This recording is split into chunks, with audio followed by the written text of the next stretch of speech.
이 시간 같이 양옆에 계신 분들과 함께 인사 나눴으면 좋겠습니다. 하나님의 사랑을 풍성히 누리세요라고 양옆에 계신 분들과 함께 인사 나누도록 하겠습니다. 하나님의 사랑을 풍성히 누리세요. 하나님의 은혜를 풍성히 누리시는 성도분들 되셨으면 좋겠습니다. 오늘 설교는 제가 좀 이미지들을 그림이나 사진들을 좀 이용해서 조금씩 말씀을 전하도록 하겠습니다. 저는 노래 듣는 걸 굉장히 좋아합니다. 찬양도 좋아하고 CCM도 좋아하지만은 이제 가요를 좀 듣는 걸 좋아하는데요. 이제 혼자서 지내다 보니까 좀 이제 울적한 노래를 좀 듣기도 합니다.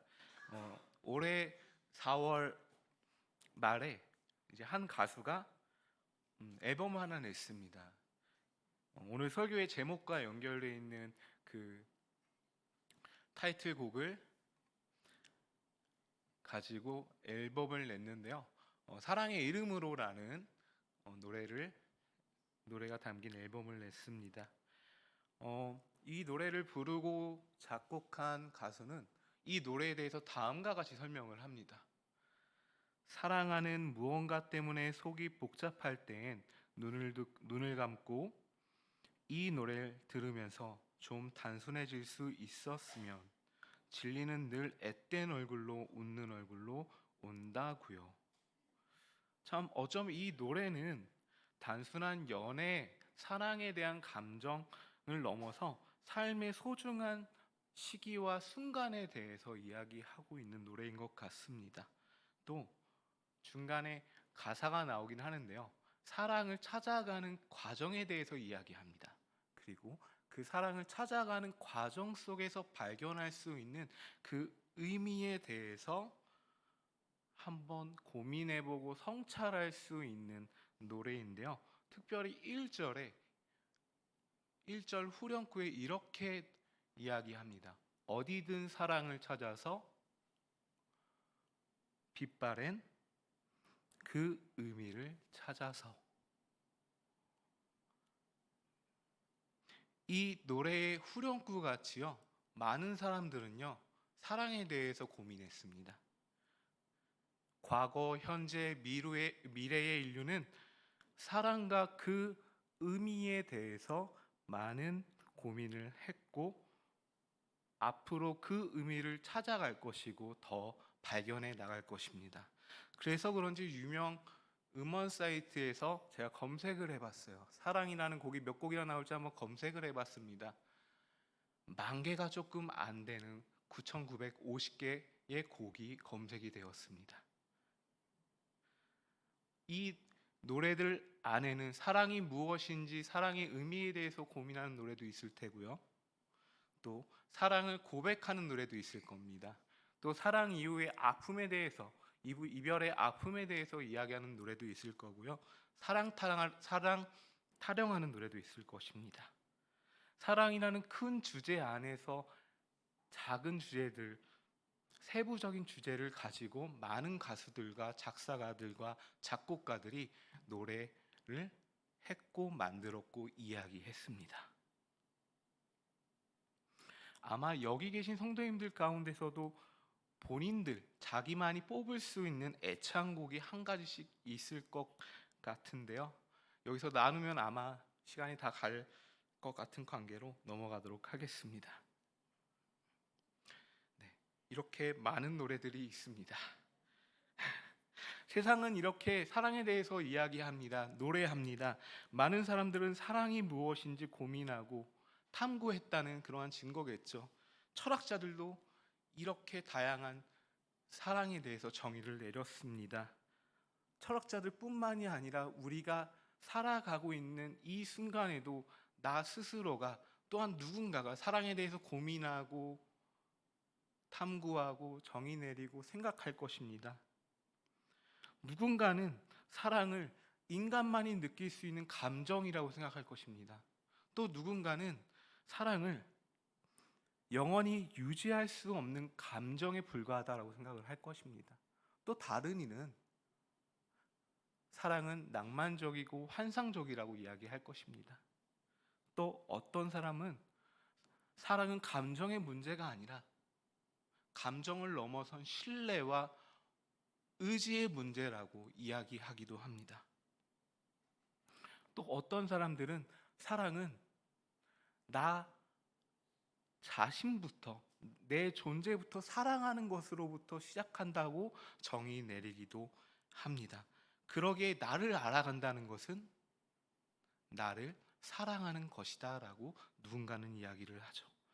결국 사랑은 인간에게 있어서 뗄래야 뗄 수 없는 친구와 같은 평생 동반자인 것 같습니다. 그러기에 사람들은 사랑에 대해서 노래하고 사랑에 대해서 생각하고 누군가를 사랑하고 또한 누군가로부터 사랑받고 싶어 하는 그 마음이 항상 존재합니다. 여기 계신 성도분들께서는 사랑에 대해서 어떠한 정의를 내리고 계신지 궁금한데요. 사랑은 아마 각 사람마다 정의 내리기가 또한 생각하기가 굉장히 다양할 것입니다. 사랑은 다양한 이미지들로 표현할 수 있을 텐데요. 사랑에 대한 이미지를 표현하라고 한다면 대표적으로 심장 모양을 닮은 하트가 대표적인 이미지로 꼽힐 것입니다. 제가 한 10년 전에 학교에서 수업을 들은 적이 있습니다. 한 교수님께서 수많은 이미지를 보여주시면서 이 이미지들 가운데, 이 사진들 가운데서 본인이 생각하는 사랑의 정의와 가까운 이미지들을 선택하고 그 이유를 말해보고 발표해보자라고 말씀하셨습니다. 교수님께서는 5분 정도의 시간을 주셨고 그 학생들은 거기에 대한 사진을 골랐고 이유를 생각하고 있었습니다. 발표의 시간이 됐습니다. 어떤 학생은요, 엄마가, 부모가 아이를 안고 있는 사진을 골랐습니다. 또 어떤 학생들은요, 손잡고 어깨 동무하며 걸어가는 사진을 사랑이라고, 사랑에 대한 이미지라고 이야기했습니다. 또 동일한 비슷한 사진이고요. 또 어떤 학생들은요, 누군가와 같이 웃고 즐기는 그 시간이 사랑의 시간이고 사랑의 이미지라고 이야기했습니다. 또 어떤 학생들은요, 같이 함께 식사하고 교제하는 시간이 사랑의 이미지라고 이야기했습니다. 다 자신들만의 느낌과 생각과 경험을 토대로 이미지들을 골랐고 그 이유를 이야기했습니다. 또 어떤 학생들은 자신이 겪은 일화를 근거로 이야기를 했죠. 그 어느 때보다 제가 경험했던 학교의 수업 중에 그 어느 때보다 가장 치열했고 가장 열띤고 열정적인 수업이었던 것 같습니다. 왜 가장 열정적이고 인상적이고 지금까지 잊혀지지 않는 수업이 되었을까요? 그것은 바로 사랑에 대해서 이야기했기 때문입니다. 바로 사랑은 인간 존재 그 자체이고 각자가 경험한 것에 따라서 또한 본인이 생각한 것에 따라서 그 이미지와 생각과 감각이 다르기 때문입니다. 그래서 TV, 뉴스, 인터넷 같은 미디어 매체에서는 다양한 사랑의 모습들이 등장합니다. 다르게 말하면 사랑을 표현하는 다양한 이야기들이 존재하는데요. 먼저 기억이 나시는지 모르겠습니다.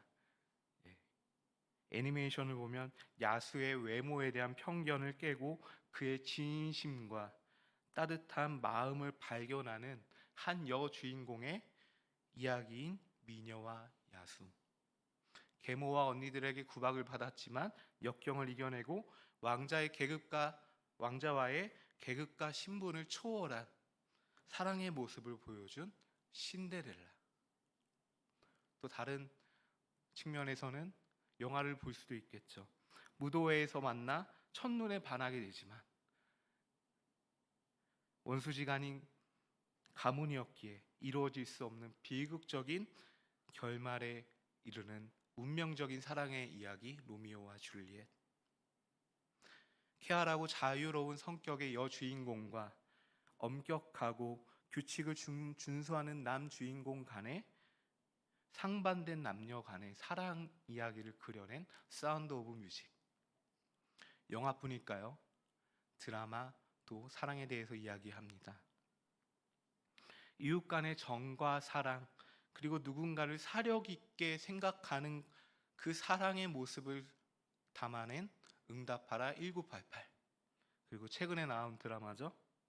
애순의 어머니와 여주인공의 남편인 간식의 모습을 통해 단순히 좋아하는 감정과 마음을 넘어 누군가를 믿고 헌신하고 책임지려고 하는 사랑의 모습을 담은 폭삭수가수다. 지금까지 보셨던 애니메이션, 영화, 드라마에서는 사랑에 대해 이야기합니다. 그러면 실제로 우리가 살아가고 있는 세상은, 우리의 삶은 과연 사랑이 어떠한 모습으로 나타날까요? TV를 켜고 뉴스를 보고 인터넷을 들어가면 우리가 살아가는 세상에 대해서 많은 이야기들이 있습니다. 하지만 우리에게 들려지는 소식들은 너무나 안타까운 것 같습니다. 남과 북으로 갈라진 세상, 지역적으로, 정치적으로 갈라진 그러한 현상, 남자와 여자가 혐오하는 세상, 세대 간의 갈등, 계급 간의 갈등. 누군가는요, 외국에서는 대한민국을 이렇게 표현한다고 합니다. 갈등이 폭발했다. 또 어떤 학자들은 이렇게 표현한다고 합니다. 대한민국은 분열형 사회에 진입했다. 진행 중이다. 이 말은 절대로 대한민국이 이제 통합할 수 없다라고 이야기야. 절대로 통합할 수 없다라는 것을 의미한다고 합니다. 이를 달리 표현해 보면 대한민국이라는 사회에는 사랑이 없다라고 표현할 수 있을 것 같습니다. 단순히 사회에만 사랑이 없는 걸까요? 우리 일상을 담아내는 예능에는 어떠한 사랑의 모습이 등장할까요? 아이가 문제인 줄 알았는데 알고 보니 오은영 선생님이 진단 내리시죠. 아이가 문제가 있는 게 아니라 엄마가 사랑이 없다라고요. 엄마가 아이한테 관심이 없다라고 말씀하세요. 아이만의 문제일까요? 부부간의 문제도 있겠죠. 상대 배우자가 문제가 있고 내가 절대로 못 참는 줄 알았는데 알고 보니 상대 배우자의 문제가 아니라 내 문제였고, 또한 그 사람의 문제뿐만이 아니라 함께 해결해야 될 숙제임을, 나에게 사랑이 없었고 부부간의 사랑이 없었음을 승려 기간을 통해서 발견하기도 합니다. 우리의 삶은, 우리의 세상은 사랑을 노래합니다. 사랑을 이야기하죠. 그런데 막상 그 뚜껑을 열어보니 사랑이 가득할 것 같은 세상, 사랑이 가득해야 할 삶에 사랑이 없습니다. 사랑을 이야기하지만 사랑이 없는 사회, 우리의 사회와 우리의 삶은 참으로 아이러니한 것 같습니다.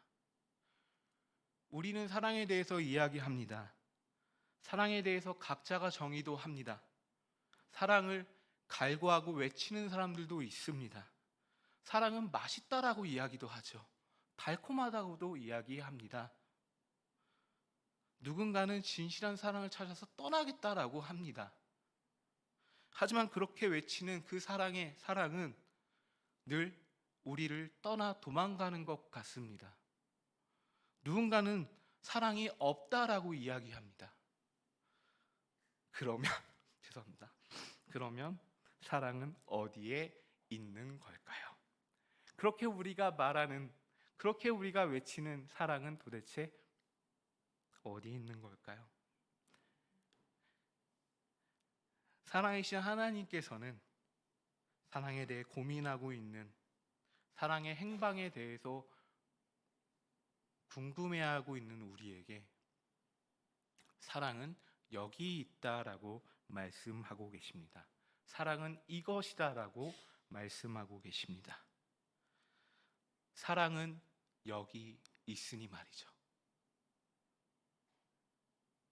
이 표현은 사랑의 행방을 찾고 그 의미를 찾는 우리에게 하나님께서 사랑의 출발점이시자 시작점이 되시고 그 사랑이 무엇인지 말씀해 주시려는 하나님의 메시지의 시작점입니다.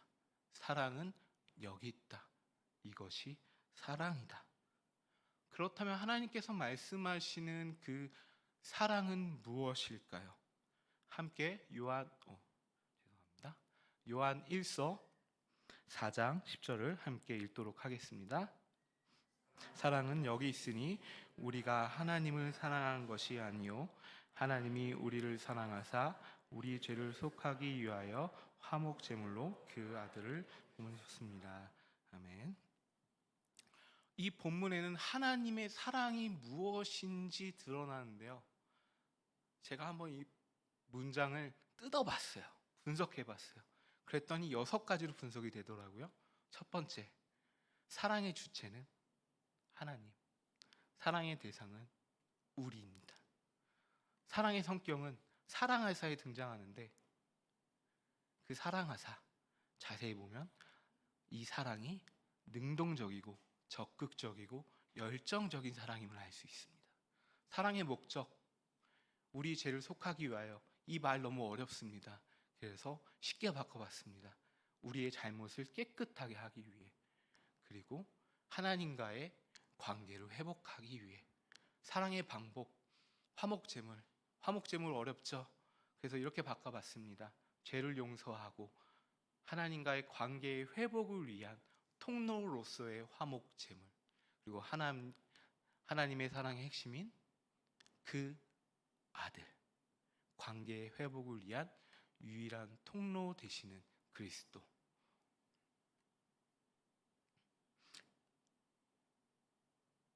이 말씀을 통해서 우리가 다시 한번 고민하게 만듭니다. 사랑의 주도권이 단순히 인간에게, 우리에게 있는 것이 아니라 우선은 하나님께 있음을 알 수 있습니다.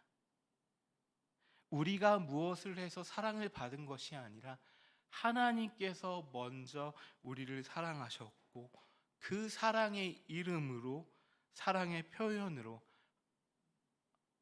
예수님을, 하나님의 아들을 우리 죄를 용서하시기 위해, 나와의 관계를 회복하기 위해 그 통로로, 수단으로 보내주셨다는 것입니다.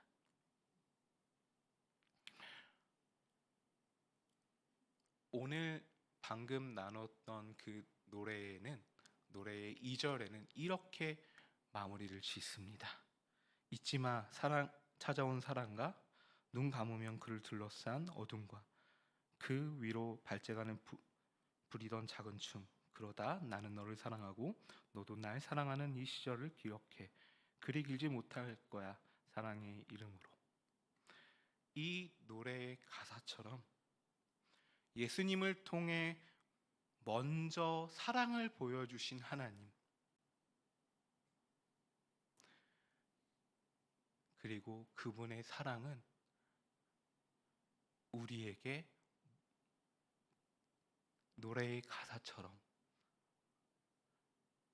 찾아온 사랑은 아닐까 하는데요. 특별히 보내셨음이라라고 요한일서 4장 10절에 보면은 보내셨음이라라는 말이 등장합니다. 하나님의 입장에서는 예수님을, 그 사랑을 보내주셨습니다. 하지만 사람의 입장에서, 인간의 입장에서 이 보내셨음이라는 이 구절은 우리가 그 사랑을, 예수님을 받았다라고 해석이 됩니다. 이를 달리 표현하자면 그 예수님을 통한 사랑이 우리에게 찾아온 것입니다. 우리에게 찾아온 그 사랑, 그 하나님의 사랑 안에는 내가 보여준 사랑의 이름으로 함께 발맞추어 춤을 추자. 그러다 내가 너를 사랑하고 너도 날 사랑하는 그 관계를 지금부터 맺자라고 말씀하시는 하나님의 마음과 음성이 담겨져 있습니다.